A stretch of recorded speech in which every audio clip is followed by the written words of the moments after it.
With royals on the way and the Vatican in full swing, everyone is studying the royal schedule for any indication regarding the topics that might arise between the head of the Anglican Church and the Roman pontiff.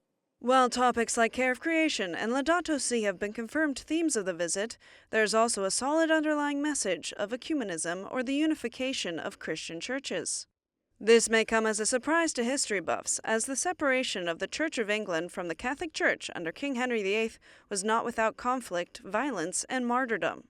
And this was the time of the Protestant Reformation in England, so there was lots of persecution of Catholics, and especially priests. They were very humble, ordinary men, but full of heroism. And in that first 100 years of the life of the college, we had about 40 martyrs who gave their life for the Lord and for the faith.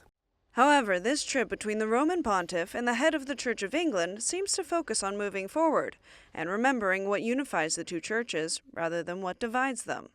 Perhaps nothing exemplifies this message more than His Majesty's visit to the Basilica of St. Paul outside the walls, where he'll accept the name of Royal Confrater of the Abbey. This gift of confraternity is meant to symbolize the growing ecumenical friendship between the Anglican and Catholic Church. It should come as no surprise to anyone that St. Paul outside the walls is presenting this ecumenical gift.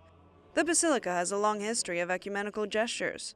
For instance, every year, on the Week of Prayer for Christian Unity, it hosts leaders from other Christian churches and communities to services and prayers.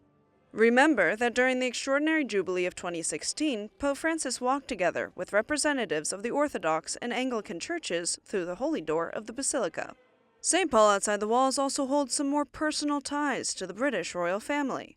From 1597 onwards, Saxon rulers like King Offa and Ethelwulf contributed to the upkeep of the Apostle Paul and Peter's tombs in Rome. Later in the Middle Ages, the kings of England were formally recognized as protectors of the Basilica. So it may very well be the case that King Charles will feel at home there, being the first British monarch to pray inside its walls in 500 years.